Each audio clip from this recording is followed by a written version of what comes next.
coming to you direct from the nerve center of the galaxy's greatest comic.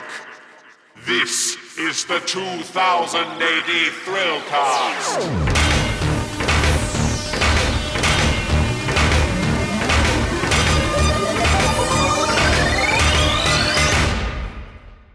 Borak Thung, Earthlets, and welcome to the last episode of the 2000 AD Thrillcast of 2021. And it's always a time for best of lists and to gaze back over the last 12 months and figure out what we've enjoyed. Not just about 2000 AD, but wider as well. And I am joined by two of my fellow droids. First off, we have Olivia Hicks, graphic novel editor. Yeah, junior, yeah. Hey, you edit graphic novels. You're a graphic novel editor. And Tharg's minion himself, Matt Smith. Hi, Matt. Hello. So, thanks for dressing up, Olivia. I think Matt, have you come as a Christmas lumberjack? Yes, good. That's exactly what I am. It's Christmas romantic comedy theme. You're like, I'm in the red, Matt's in the green, so we're bringing that sort of dynamic to it. Absolutely.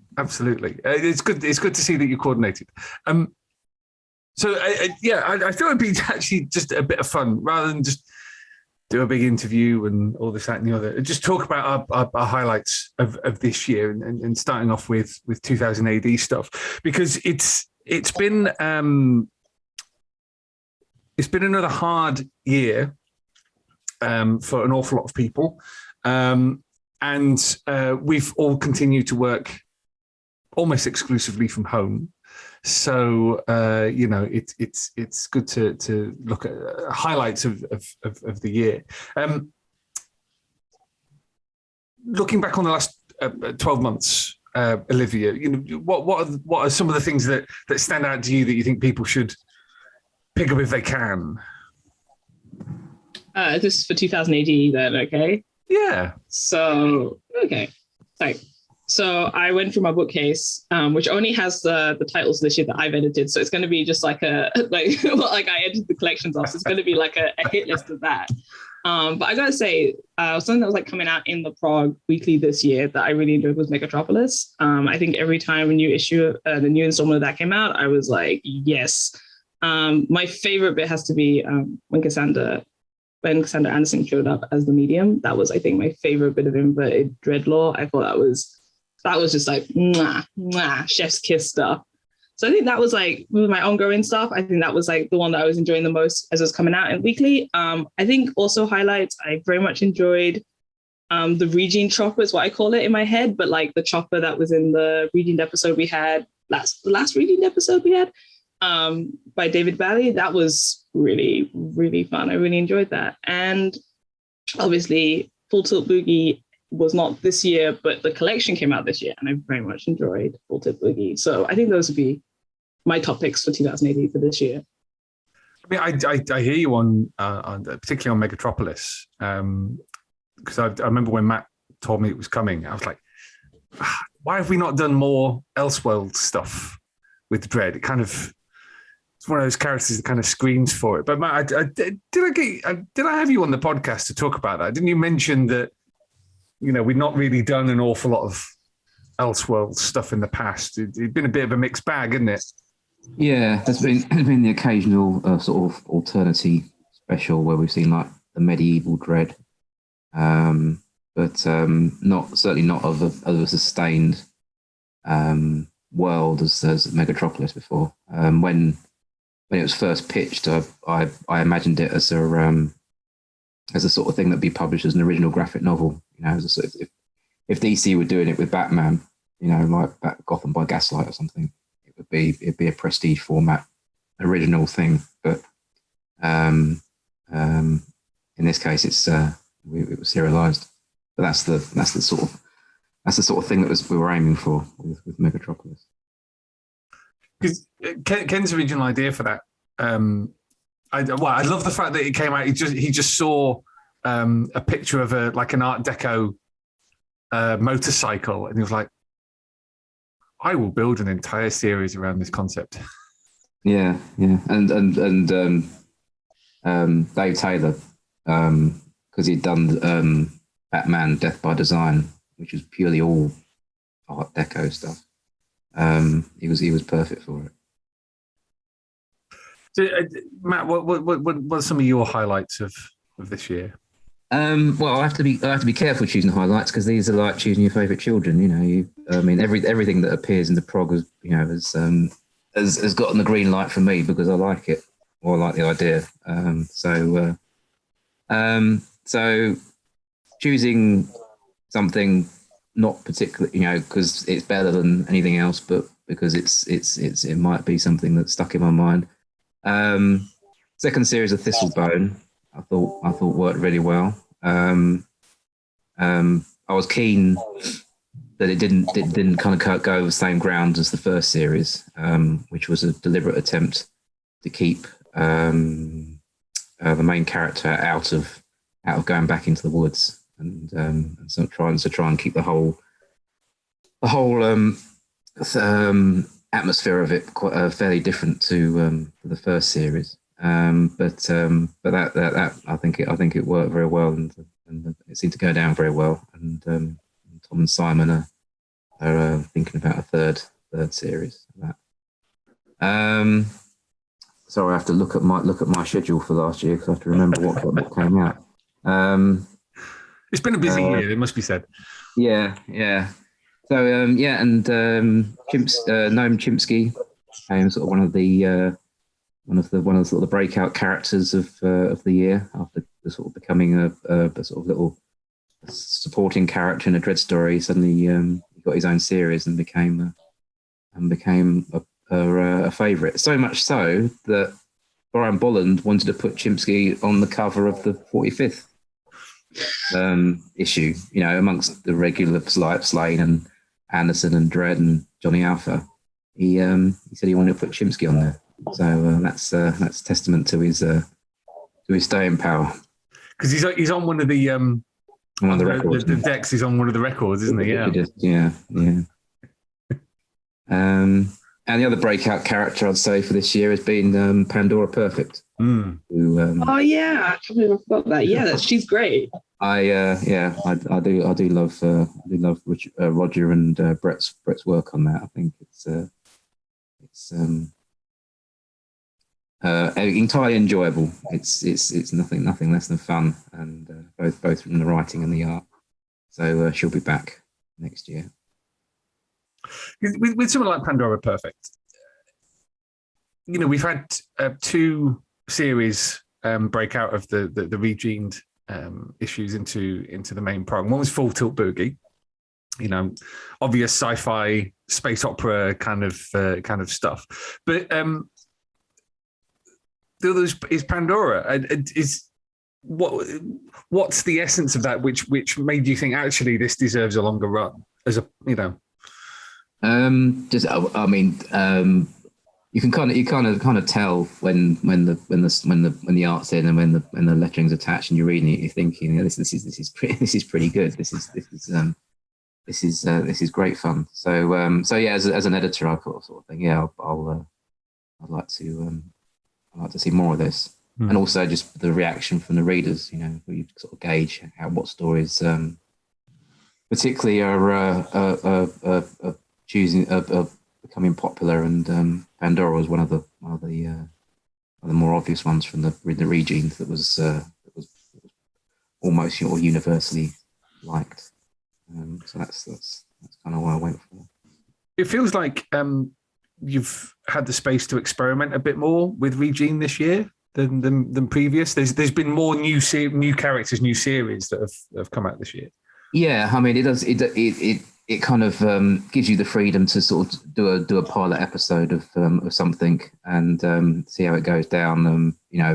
If a writer comes to me and says they've got an idea for a new series, you just have to weigh out whether this is going to be popular enough to last like 10, 12 episodes, and then that's like 12. It's like 3 months of the prog taken up with a story that may or may not work. But with Regenes, you can do like a 10-page episode and see how it goes down. And if a writer comes to you and says, is there anything I can do for you, and then you think, well, yeah, there's always a one-off in Regened. See how that goes. So yeah, it's become a bit of a petri dish for kind of like generating new ideas.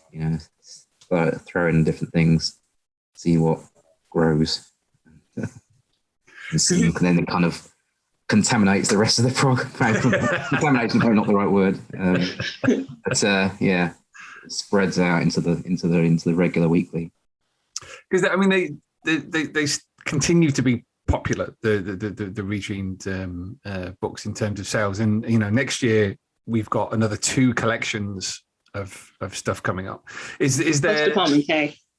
Oh, plus Department K, of course. I mean, that's that kind of leads me into the question I was going to ask. Like, what other series have caught your eye as potential breakouts? But I guess that Olivia's just answered that question. Oh, yeah. Well, the next one that I'm looking at to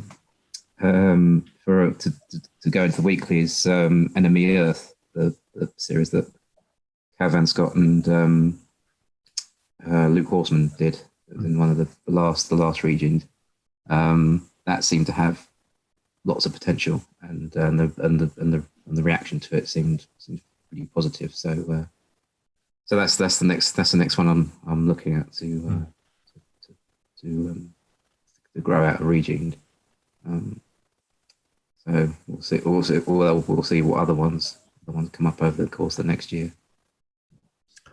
Because I want to talk about Thistlebone for a moment,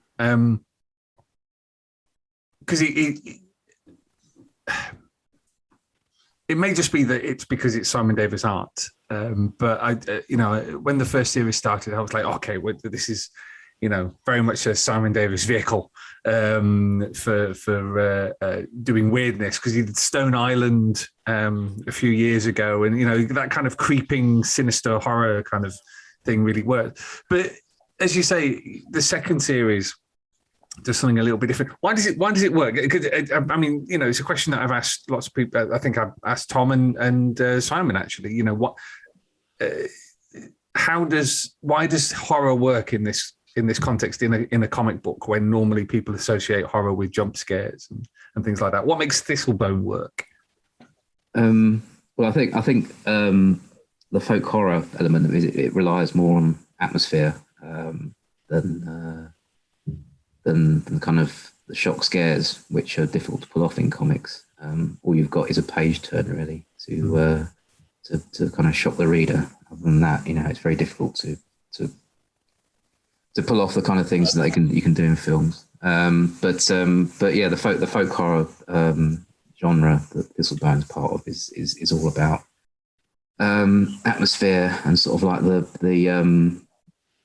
natural world that Simon's very good at painting. He's very much more home in that kind of field than the sort of sci-fi elements. So I think that's, I mean, Simon and folk horror go together very well, and that sort of slow burn horror sort of suits comics very well.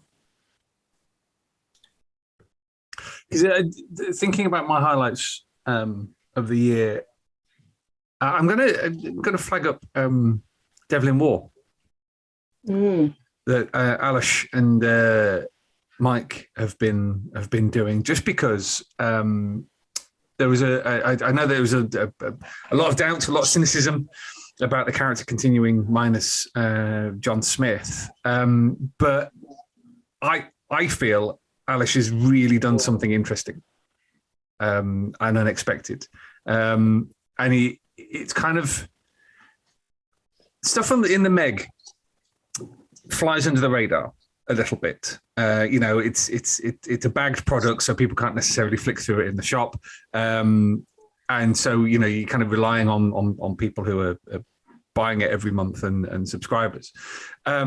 But it's just one of those series that has really confounded my expectations about what Devil in War can be, by picking up that element of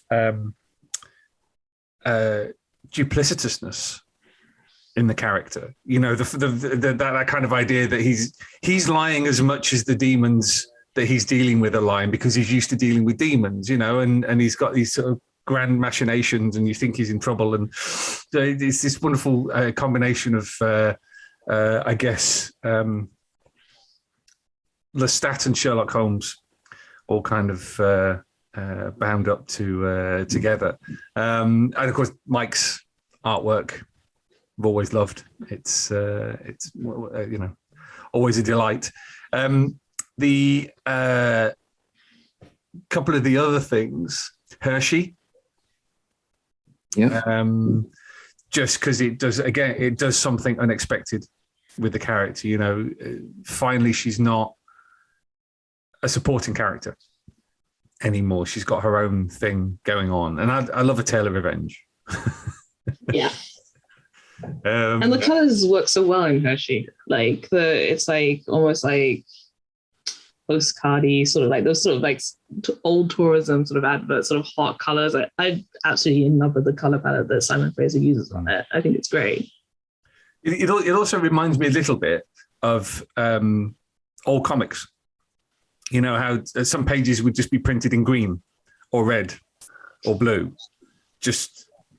I don't know the reason. It drives Joe and our reprographics team absolutely spare. And like, oh, can you do a scan of this? And they open it up, and not only is the ink from the following page showing through, but the damn thing's like red. How are we meant to do this? So they really do work wonders. But it's just, it feels old school. It, you know, Rob loves his westerns. And that really works for me. One other thing that I've really enjoyed, and Olivia, you might be able to elucidate on this, is the digital collections that we've been doing. I've been lobbying for a very long time to get some of the stuff that has never had a digital collection, even though we've reprinted it in the past, get turned into digital collections. And the one that always was forefront in my mind was Revere. Just because it's beautiful. And if anybody knows how to get in touch with Simon Harrison, I would love to get him on the podcast. I just can't seem to track him down. Tell me a little bit about your thought process of what your choices for those digital collections.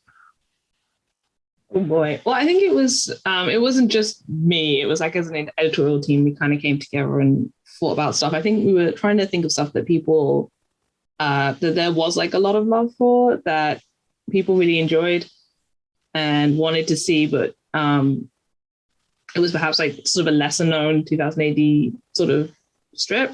So I think some of my favorite stuff within it was definitely the oldest material. I think Mina Rena is so much fun. I love that strip so much. It's a little silly, but like in the best way. And like the other one that was just a standout highlight for me, just because I really enjoyed how it was a little silly and I really enjoyed it, was Bad City Blue. I like, so I think there's two levels of it. There's like the stuff like Firekind and Revere, which is just like absolutely beautiful and absolutely stunning. And you just want to put it together in a really pretty package. And I do think the designers knocked out the park, that the books look really, really lush, even though they're digital files.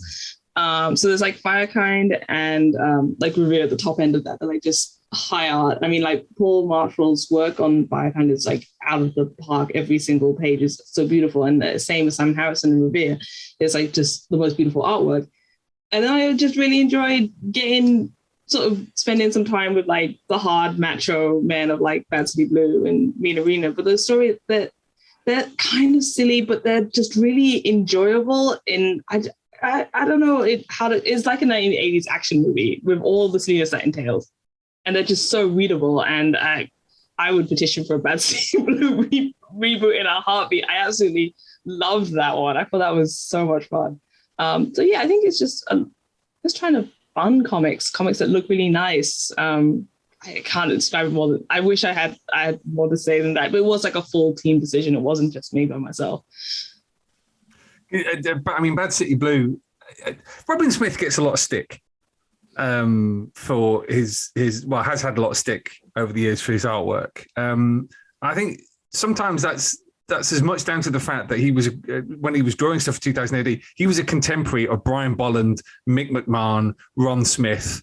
The kind of that early golden age stuff.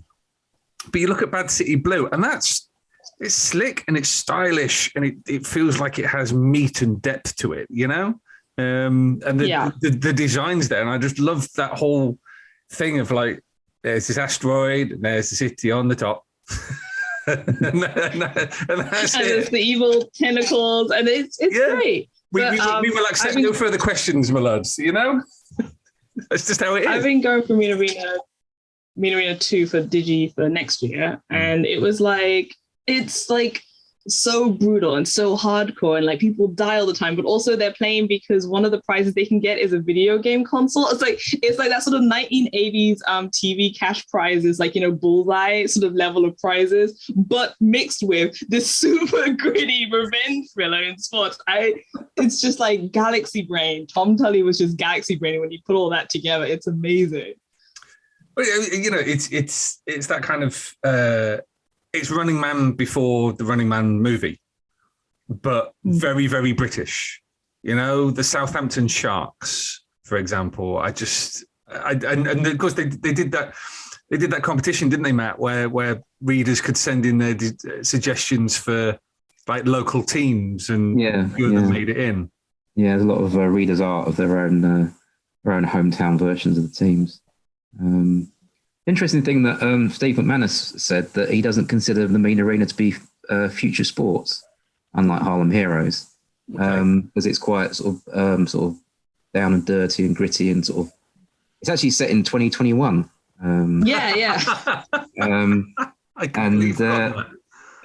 So yeah, I mean, supposedly Tom Tully was inspired by seeing footage of something similar happening in Holland, this kind of street football thing. So Steve didn't think it's so far removed from what could be happening somewhere in some, you know, estate right now. It all being filmed on a CCTV camera. I did feel bad for Mike White drawing it, because like when you get to the second volume, it's like the stuff in Edinburgh is like, you know, there's really well researched, because Edinburgh is a very iconic city, but he has to do the same amount of research and sort of like detailed backgrounds for Reading. And I'm like, I don't think Reading's at the same level of Edinburgh, like when it comes to iconic UK cities. But he was like, it still feels really distinct. He's really tried to like set the mood of Reading. It's amazing. Because you can't just go on Google Earth and see photos of the high street. I mean, thank God. Reading's quite depressing at the best of times. Never mind in the 1980s. But no, you're absolutely right. It's one of those strips. I mean, you've got Steve Dillon artwork on that, which is worth the price of admission alone. Never mind anything else. And he was 18 years old when he was drawing that. Yeah. No, oh my gosh. Yeah, 18, and his work is like perfectly accomplished straight out the gate. Well, wasn't that was it Des Skin who found him? Yeah, he was like 16 when he started drawing for Marvel UK, I think. Yeah. I can't remember who it was. Was it John McRae? It was somebody who said when they found out how old Steve was when he started drawing, they very nearly just gave up. already in my 20s or 30s. Just what the hell is this about? But it's great, and I love the fact that the digital stuff allows us to put stuff onto the app, onto the web store, where for whatever reason it just can't justify a print collection, especially as, you know, that's growing to be this huge archive of just, you know, whatever you, and it's one of the reasons why, you know, I always thought digital editions were a good idea, particularly with the stuff that we'd had in the extreme editions back in the early 2000s. You know, this is the stuff that a lot of people remember. Just occasionally on Twitter, we'll get a tweet from somebody saying, does anybody remember this story? It's really bugging me. And they'll basically describe a Future Shock, or one panel from a Future Shock. And what's amazing is that very rarely a time when there isn't somebody who also, remembers that one panel. And goes, well, it was this prog or it was this series. And that's always really nice to see. But no, it's been one of those years where, as Matt, you're right. Like, how do you choose between your children on stuff like this? It's all good stuff, and because not mentioning the lovely Stainless Steel Rat book, not mentioning things like Dragon Tamer, Dreadnoughts, which has sold out. Both the special edition and the standard one from the distributor. So yeah, it's all good stuff. But I mean, looking forward to next year. We just announced the schedules for 2000 AD and the Treasury. Actually, you know what? Before that, what's been? Have there been any highlights from the Treasury stuff? Because we've just concentrated on 2000 AD here because we have this entire other imprint. Because the classic stuff, like your Steel Claw, obviously that's fantastic. But what Olivia, what's been your Treasury highlight of 2021? Misty. I always wanted to work on a Misty, so I got to put together Jaime Rumor, and I was just like, yes. That's exactly the sort of girls' comic stuff that I like. It's just absolutely bonkers. Doesn't make any sense. It's just weird. I think his horror visuals are amazing, and there's just really striking imagery throughout that entire comic, and I just absolutely love it, and I'm obsessed with it. So getting to put that together was really, really fun. And my other highlight is going to be Roy's Sudden Death, because I love Roy the Rovers so much, and that one, you guys don't have to be with me in Roy editorial meetings where it's basically just me crying over stuff that happens to Roy because I love him so much. And every time he scores a goal or does something nice to his girlfriend, I'm just like, oh, he's the perfect man. So Roy's Sudden Death was just top highlight. Tom Palmer was amazing, amazing story about death and grief. And it's I know that doesn't sound you will cry in Roy's Sudden Death. But it's just an amazing novel. It's just so good. So working with Elkis and Tom on that, and also Bobby, was it was a really fun team to work with, and I really, really love that novel. It's not often I pick a book because I hate reading words, but that Roy novel was I think the only prose book I read this year, but it was amazing. I didn't come to work in comics to read. God damn it! Yeah, no. I only read Roy in the encyclopedia, so that's the only words I've read this year. But there happened other stuff that I didn't work on that were really good in the Treasury. I just like to pick out my babies. But I think, we've had Steel Claw and Spider's been really cool this year. There's just been a lot of really cool sort of stuff from the 60s and 70s. Matt, what about you? Is anything from the Treasury caught your eye this year? I'll have to go for the 13th Floor because I was a huge Scream fan when I was a kid. I bought the first issue when it came out and was absolutely gutted when it folded. So to imagine sort of what's this, close to 40 years since it's first published, to imagine that the 13th Floor would end up being collected into these hardback books. I don't think any Scream fan would have ever imagined that the material would get such a deluxe outing again. It's such a great series. So I was very, very pleased to see that again. I read the 13th Floor when it was reprinted in Eagle. Yeah, the new Eagle. I know why we can't, but there's so much stuff in the new Eagle that I wish we could reprint. I mean, Survivor alone. I just want a collection of Survivor because it's one of my favorite strips. But the thing if you kind of describe it as a concept, I guess to a certain extent it can seem a bit one note. You know, it's a computer, looks after this tower block. When he doesn't like people, he sticks them in his 13th floor, and they have a heart attack, or they go crazy, or he wipes their memory. But John and Alan kept that going for quite a substantial period. I mean, there's 3 collections of this stuff, and you know, it waxes and wanes. Like there's there's a subplot with the KGB at one point, and you know, he gets put into a department store. But I was going through the 3rd collection, looking for a Christmas story to put in the Treasury of British Comics newsletter that goes out every month. Sign up at treasuryofbritishcomics.com. And I was really struck again, actually, still how great and fresh it is right to the very end. Like, it's not actually a strip that tires in the long run. You know, they're still churning out the quality after all that time. He does in a significant amount of time, like it's not Betamax, but he's like in a little baby version of him that's running around doing spy stuff and that's like a huge part of the book too. And I was like, I thought we were going to be reading about scary flaws in it. Like I thought it was going to be people trapped in a nightmare world, but there's like this little VHS cassette running around doing spy stuff. So they do take it in like there's the most unexpected direction. Like once they've sold you with the pitch, then they just go, it's like. I mean, that's always the way with those two. You know, you look at something like Doomlord, and again, you think that's fairly straightforward. And there's just lots of, as you say, they don't do what you necessarily expect them to do.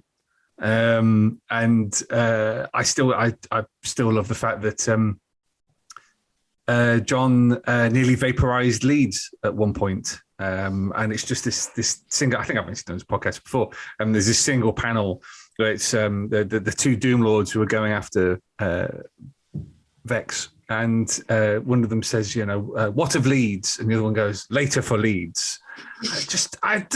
What an odd panel in this comic strip to have. But it comes back to what we were talking about with Mean Team, is that kind of weird parochial connection between comics, well, not parochial, but you know, kind of local connection between comics readers in the 1970s and 80s and the comics that they were reading. It's like there was almost this desire to make them seem real and grounded, just by, you know, having the High Street of Reading and having Edinburgh and, you know, Doomlord nearly vaporizing Leeds. Well, Birmingham does get nuked in Invasion. Of course. Why the Vulcans would nuke Birmingham? I mean, because it's got has it got any like military presence or value that would require it being nuked? But they dropped the bomb. Not really, and certainly by the time 2000 AD came out, the amount of actual industry. Bloody police helicopter just going over my house. The amount of actual industry in Birmingham was declining quite rapidly. So it's not as if they've nuked the Tyneside docks or you know, like major factories or anything. Just the Cadbury's chocolate factory by that point. What I love about that is it's dealt off panel. It's just like, oh my god, you know, you see a mushroom cloud, but it has to be described to you what that is. Oh, they nuked Birmingham. Oh no, that place we haven't got any reference for. But here's the BT Tower. I would read a Mean Arena where they have to go to the Birmingham Bull Ring and they're just running around the deserted bull ring trying to fight each other, and they're in the Moore Street station and like all of that. I thought that would be. They'd get lost because I tried to cross across Birmingham and like I was like, where is anything in this city? But yeah, they get lost. But it'd be fun sort of landmarks to run around.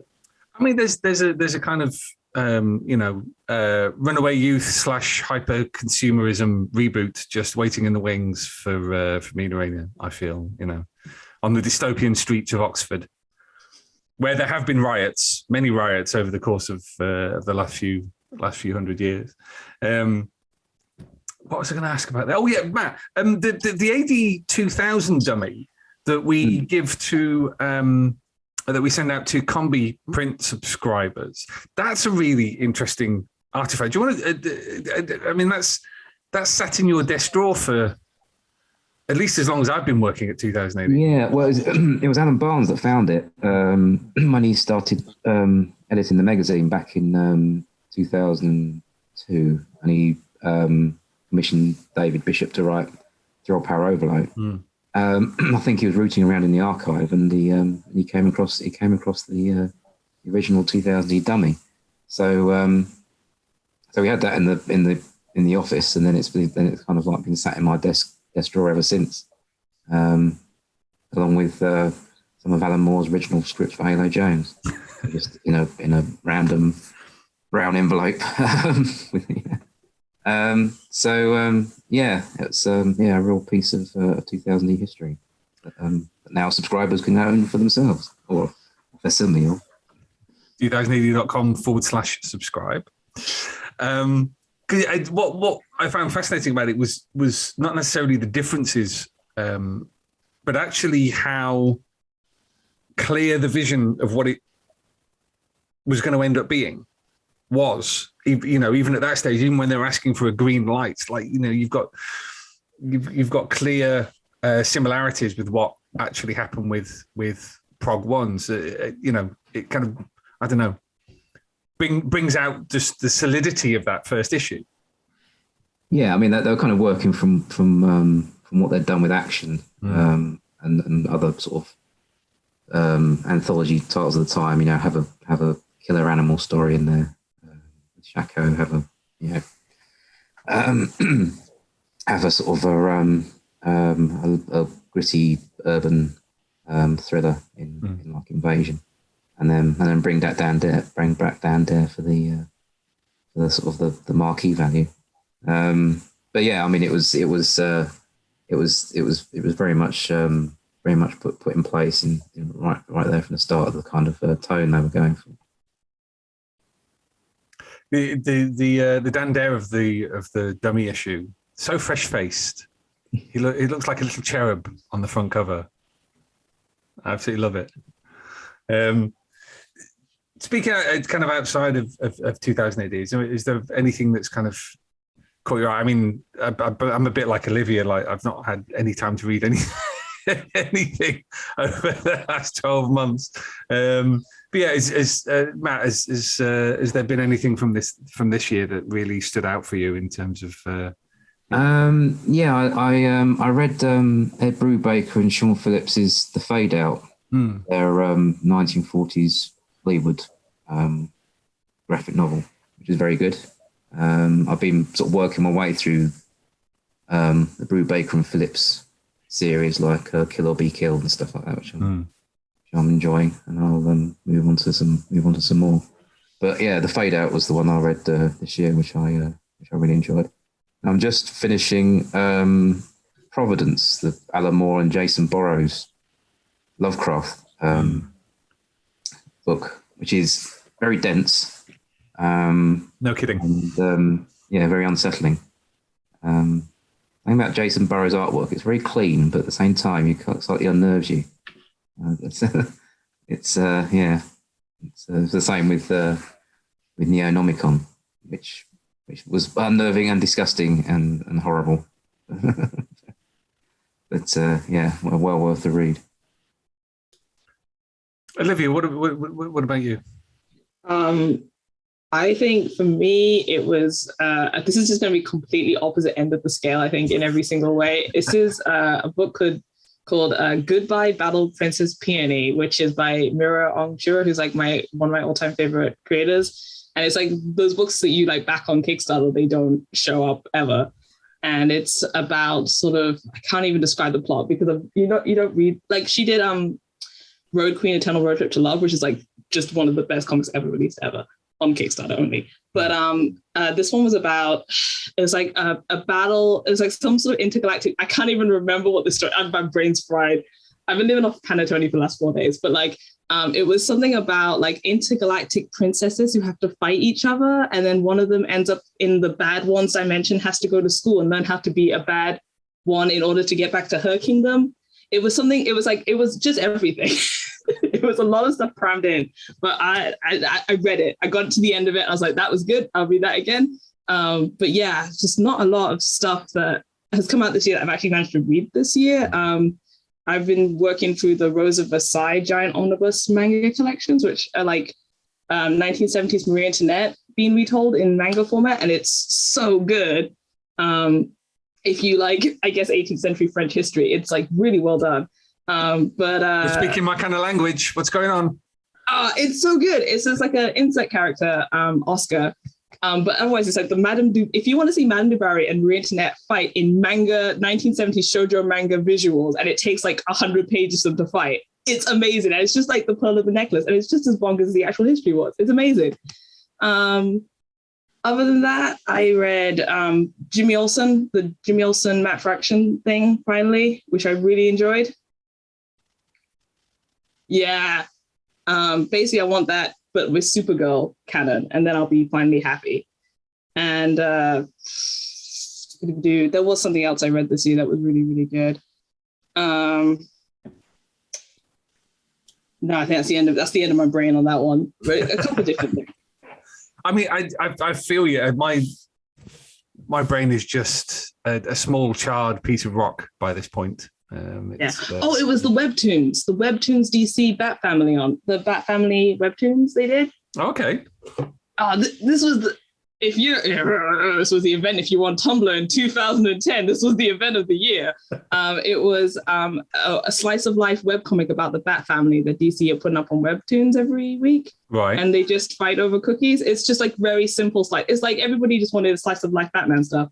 And it's just slice of life Batman with all the Robins interacting. And so DC has slightly wooed me back into the fold. So like they've got the new Robin series I want to read and the new Batgirls one, which I need to run out and collect from my local comic book shop, which I am. Yeah. So that's sort of the Big Apple Archie comics webs. Like just all that sort of stuff I got into this year.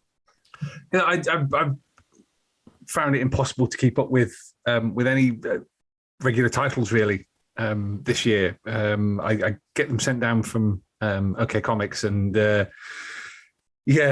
they kind of accumulate over time. But one of the things I have read, and the series started in September 2020, so it's a bit of a cheat. But I've only really got around to picking it up, is We Only Find Them When They're Dead, which is Al Ewing and Simone Di Meo, which is just, huge kind of space opera. How to describe it? It's about the kind of, you know what? It's not that dissimilar in terms of central theme to something like Brink. Okay, yeah. Like that kind of when you are facing extinction, when you're on the very edge of existence, you know, what does that do to people? Where's meaning? Where can a meaning exist within a situation like that when there's an end, you know, and you can see it coming. You just don't want to necessarily deal with it. And the artwork's just beautiful. Like it's widescreen, but kind of that widescreen that you're plunged into the. Don't use the name Michael Bay, Molch-R, for God's sake. It's not like that, because that's just a byword for confusing for me. But it's kind of like you're in the middle of the scene. You know, it's widescreen, but it's not a kind of stand back and look at everything, but you're there in the action. And, Simone's artwork's just fantastic on it. So I thoroughly enjoyed that. One of the things I did really enjoy is Doug Walt's All of the Marvels. Now, he basically read every Marvel comic ever. And wrote a book about it. And how he's not gone quite mad, I don't know. Like just ever, like up to right now, he's like still reading the ones that are coming out now. Yeah, where is it?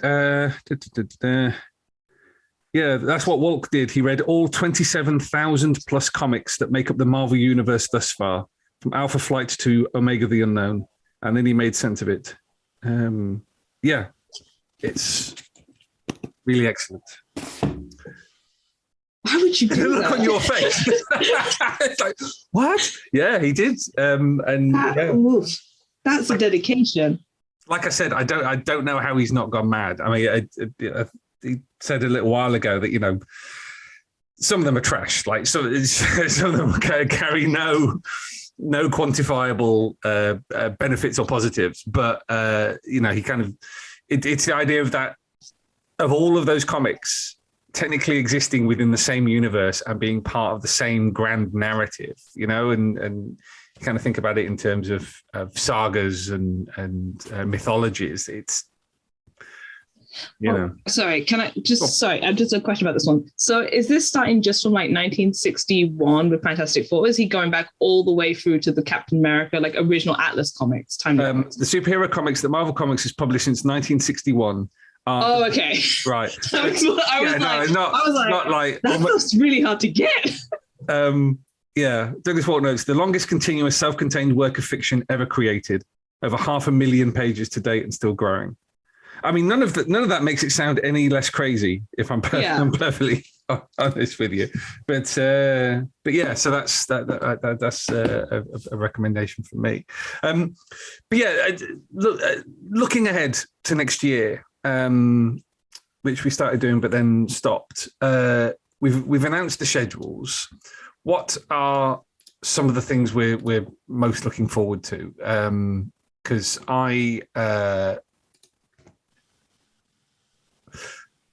I'm obviously really excited about the Apex editions that Oliver Pickles has been putting together with David Roach, and we had them both on a few weeks ago to chat about them, just because they're going to be beautiful. just beautiful things. But what are some of the things you're looking forward to? I mean, Olivia, you nearly went mad putting the encyclopedia together. Behind me, the crossover. I mean, both me and Matt must have gone mad going through that book. It was everybody in the office, I think, got pulled on at various points to get out the door. It was an undertaking.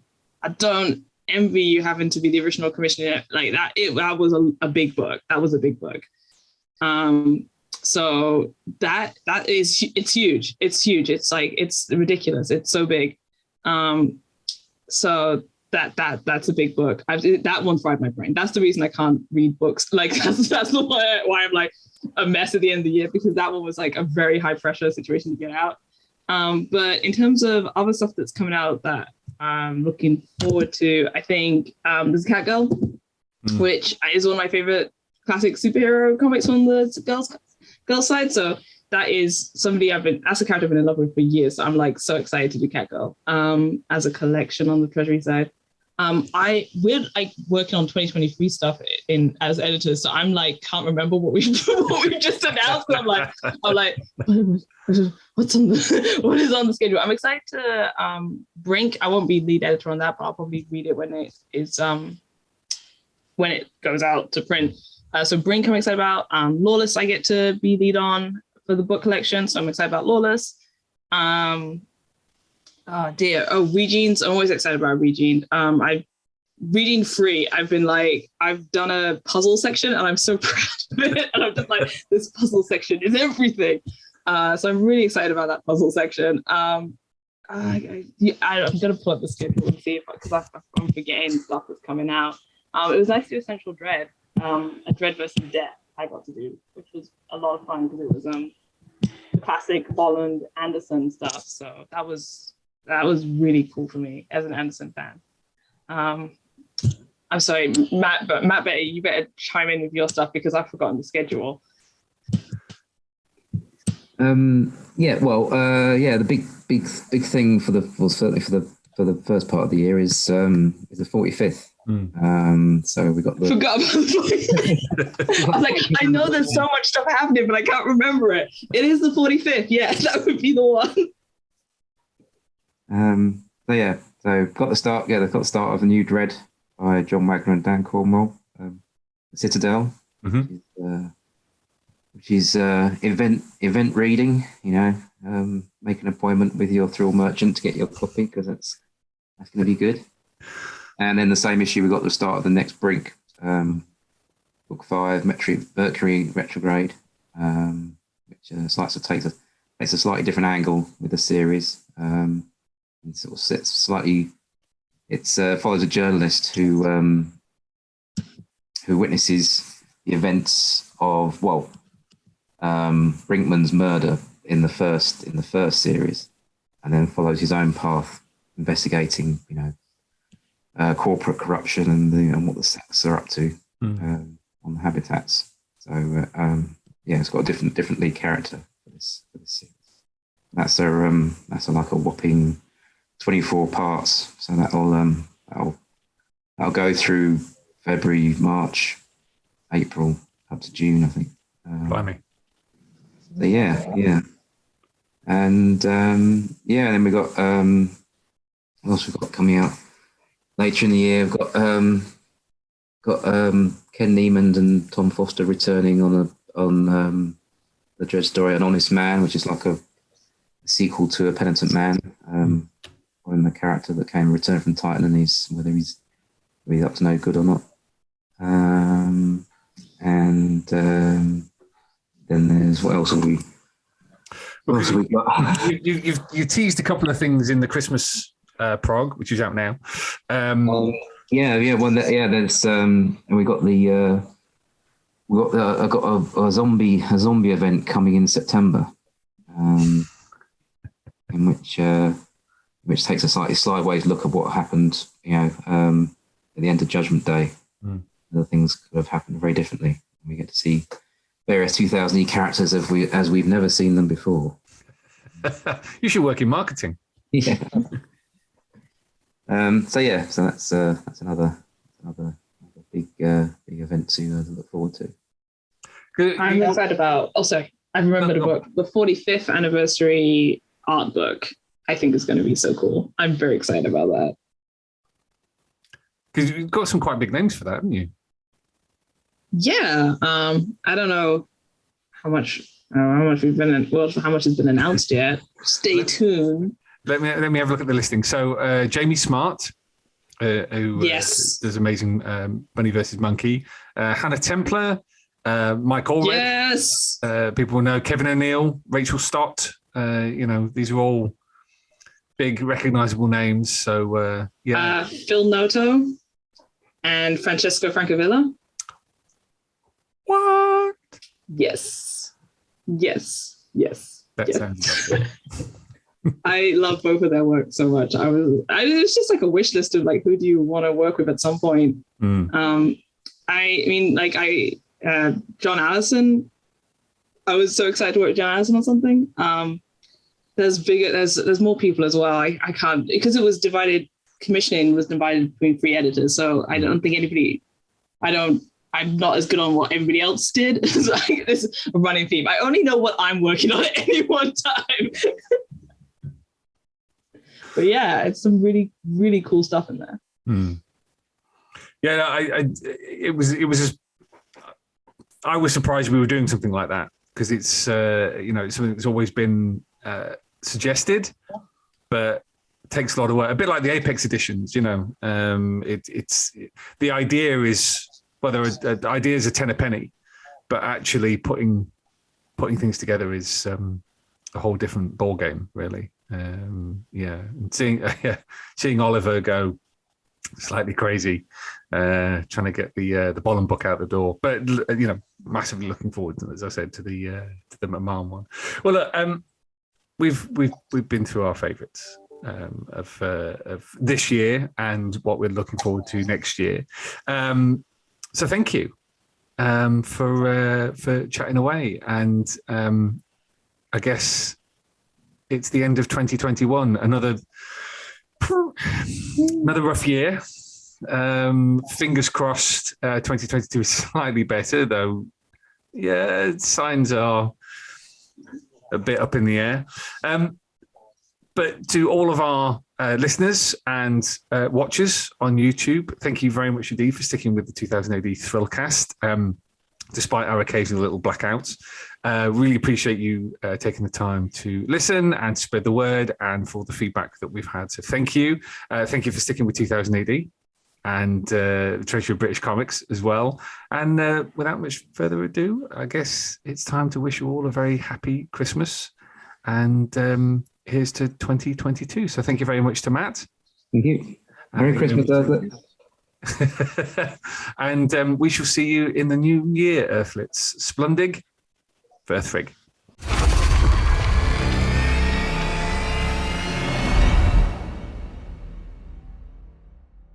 Alert!